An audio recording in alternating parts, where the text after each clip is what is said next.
أعوذ بالله من الشيطان الرجيم.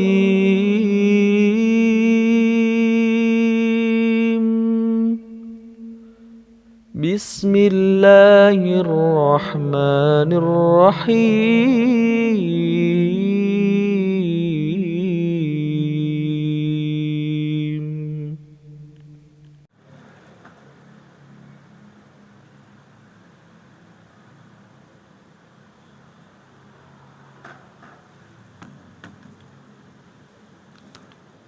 Bismillah. Assalamualaikum warahmatullahi wabarakatuh. Alhamdulillahirabbil alamin wa bihi nasta'in wa ala umuri dunya waddin wassalatu wassalamu ala asrafi anbiya'i wal mursalin wa ala alihi wa man tabi'ahu ila yaumiddin amma ba'du. Para jamaah kedua yang dirahmati Allah Subhanahu wa taala, alhamdulillah berkat rahmat juga pertolongan dari Allah Subhanahu wa taala, kita semua dapat dilancarkan untuk menjalani puasa Ramadan yang ke-10. Tidak terasa waktu terus berlalu. Asa cikeneh kemarin kita sahur pertama bersama keluarga.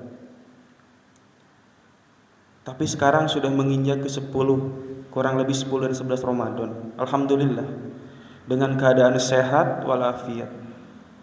Mudah-mudahan ke 20 hari ke depan Allah Subhanahu wa taala menjaga kesehatan kita, memberkahi dalam setiap langkah kita di bulan yang penuh dengan berkah ini. Amin ya rabbal alamin. Bapak Ibu jamaah kedua yang dirahmati Allah Subhanahu wa taala, pernahkah kita berpikir tentang kenapa sih saya harus berpuasa? Untuk apa saya berpuasa? Mengapa saya rela untuk berpuasa? Padahal kalau kita lihat secara logika gitu Ibu ya, Bapak, kita bangun subuh, kita sholat subuh, udah itu kita kerja, kita nahan lapar. Tidak hanya nahan lapar, ketika haus kita ditahan pun sama. Di tempat kerja kita mau emosi kita ditahan. Puasa kan gak enak rasanya. Ada apa di balik puasa ini? Apa maksudnya? Kalau kita lihat di berbagai belahan dunia, ternyata puasa ini juga sama ada. Contohnya di India Bapak Ibu. Di India itu puasanya ada yang ekstrim. Ada orang atau orang tua di daerah India, beliau melaksanakan puasa itu tidak ada bukanya. Ada yang seminggu sesudah itu bisa makan. Kalau kita kan alhamdulillah subuh, sahur makan, maghrib berbuka. Itu juga ditambah dengan sudah sholat tarawih, kita makan lagi bisa. Nah mereka enggak. Bahkan ada yang ekstrimnya itu, mereka ada yang berpuasa Bapak di India itu sampai meninggal dunia. Dan dianggap bahwa itu merupakan sebuah tirakat menuju Tuhan. Itu di India, itu ekstrim. Tapi pertanyaannya apakah itu manusiawi atau tidak? Nah Islam punya konsep puasa yang lebih manusiawi. Karena Allah tahu kita gak mampu. Dan Allah kan gak suka kita buat maksain sesuatu. Maka dari itu yaudah nih, sahur, antum makan sama keluarga, minum secukupnya, sekenyangnya. Udah itu sok berpuasalah sampai maghrib. Maghrib berbuka mangga. Mau sama kurma, air putih cukup itu boleh. Ditambah sirup, kolak, mangga. Asal jangan berlebihan. Karena segala yang berlebihan itu tidak baik. Kembali kepada pertanyaan yang pertama, mengapa kita harus berpuasa? Saya menemukan Bapak Ibu sekalian, ketika kita berpuasa, sebenarnya kita telah menegakkan 4 hal sekaligus. Ketika kita berpuasa, secara sadar, secara tidak sadar. Dan mudah-mudahan setelah kita tahu ini, kita lebih dapat mengkontrol diri kita atas perilaku, pikir, dan lain-lain. Yang pertama, ketika kita berpuasa, sebetulnya kita sedang menegakkan nilai normatif atau kewajiban beragama. Ayatnya kutiba alaikumusiyam. Kita selaku umat beragama, umat Islam, ya pasti patuh dengan ajaran-ajarannya sebagai tanda bahwasannya kita ini adalah orang-orang yang beriman. Salah satu ciri orang yang beriman adalah patuh.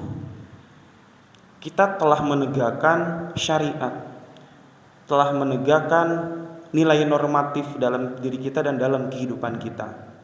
Dan yang kedua, kita telah menegakkan dalam berpuasa itu adalah nilai purifikatif. Purifikatif itu adalah pembersihan. La'allakum tattaqun. Ada satu konsep yang menarik dalam tasawuf.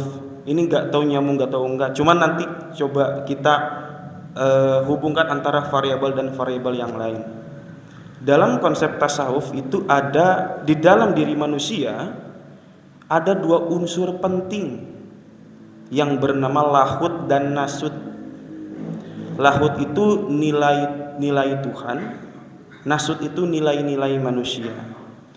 Manusia derajatnya, manusia bisa dekat dengan Tuhannya, dengan Allah, dengan syarat harus menyampingkan nilai-nilai kemanusiaannya itu, nilai-nilai manusia, nasud.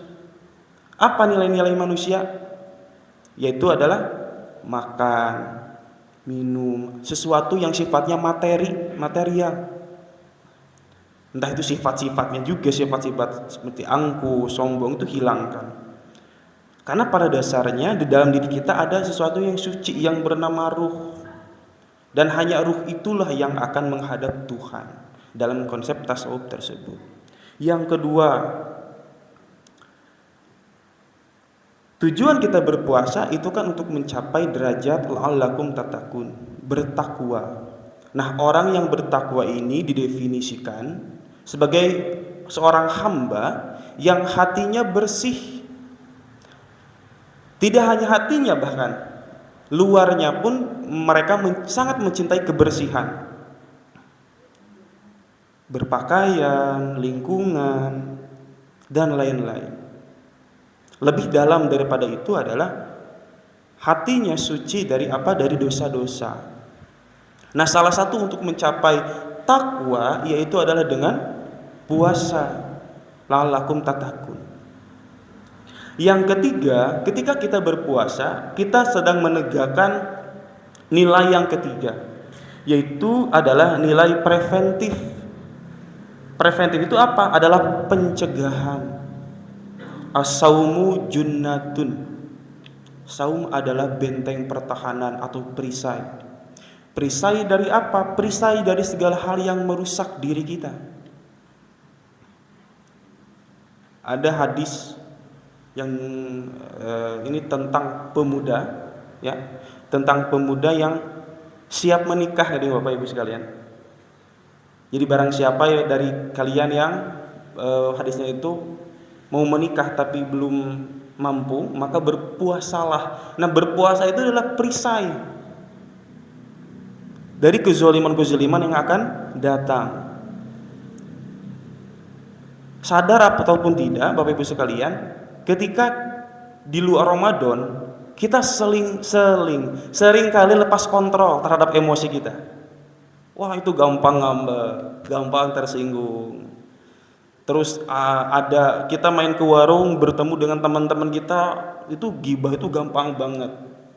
Dari mulut ke mulut itu sampai ke tetangga kita tahu dan lain-lain, aib-aib orang-orang yang kita bicarakan. Itu gampang banget, tapi bulan puasa luar biasa.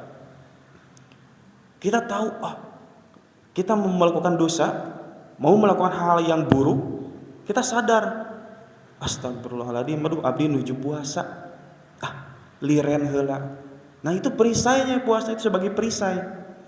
Bayangkan kalau selama 1 tahun penuh ini tidak ada puasa yang diwajibkan, maka tidak ada momen di mana kita melatih diri kita untuk mengerem terhadap sesuatu yang sifatnya merusak. Dan segala penyakit itu datang dari mulut, entah itu penyakit jasmani, rohani, ataupun penyakit sosial. Kita makan banyak itu gak baik, terlalu kenyang itu gak baik. Kita dari pagi makan yang pedas, siang makan pedas, malamnya makan pedas, besoknya kita sakit perut, gak baik.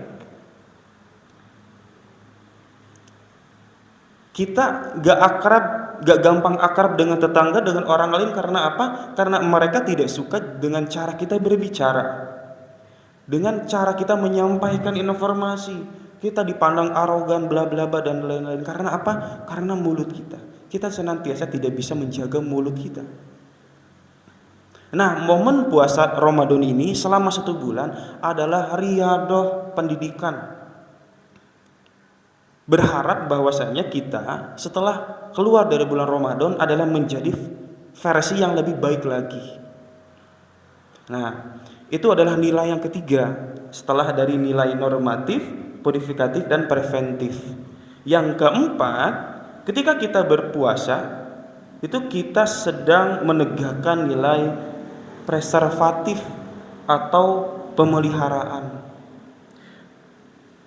Saumu tashihu, berpuasalah niscaya kamu sehat. Banyak sekali riset-riset yang menunjukkan bagaimana pentingnya puasa dari sudut pandang kesehatan. Itu banyak. Bahkan gak sedikit pula tuh para periset-periset ini adalah datang dari non-muslim yang sangat mengacungkan jempol terhadap konsep puasa yang dimiliki oleh Islam. Nah, setelah kita tahu bahwasanya berpuasa itu sangat penting, dan pentingnya tidak hanya buat diri kita, tapi juga untuk orang-orang di sekitar kita, untuk keluarga kita, untuk tetangga kita, untuk masyarakat, maka dari itu yuk terapkan konsep puasa riyadhah ini tidak hanya dalam momentum-momentum puasa saja, tapi di luar puasa pun juga. Ya gak apa-apa, sekarang kita berpuasa 30 hari di bulan Ramadan, alhamdulillah full, tidak ada yang terlewat. Puasa jasmani jalan, batinnya jalan. Setelah keluar dari puasa Ramadan, kita ya siang makan, minum dan lain-lain, tapi kualitas batin kita naik, itu bagus. Atau karena kita merasa bahwa pelatihan diri kita untuk meningkatkan kualitas diri ini tidak cukup hanya 30 hari, ya udah kita tambah dengan puasa-puasa sunnah. Karena ternyata benar ya, puasa itu sangat bermanfaat, sangat penting bagi diri kita dari berbagai aspek manapun. Dan mudah-mudahan Bapak Ibu sekalian yang dirahmati Allah Subhanahu wa taala, puasa yang kita jalani tidak hanya cukup dari menahan lapar dan haus, tapi juga berlangsung kepada menahan dari hal-hal yang merusak diri kita. Amarah, ego, besar kepala, sombong. Karena kalau kita lihat, dan mungkin disadari atau tidak, di luar bulan Ramadan kita sepertinya agak pelit Bapak Ibu sekalian untuk mengeluarkan rupiah ke tetangga atau ke orang. Tapi Masya Allah, ketika bulan Ramadan rasanya kita gampang banget tuh ngeluarin rezeki kita untuk tetangga kita, untuk orang lain. Bahkan berbondong-bondong orang-orang ini ataupun kita, iuran ataupun tabungan kita dikeluarkan untuk apa? Untuk bisa berkontribusi menjadi salah satu orang yang menyediakan takjil di masjid. Kan luar biasa. Dan mari kita sama-sama tingkatkan kualitas hidup kita lewat riyadhah puasa ini. Segitu saja yang bisa saya sampaikan. Mohon maaf apabila ada kesalahan. Billahi fisabil haq. Wassalamualaikum warahmatullahi wabarakatuh.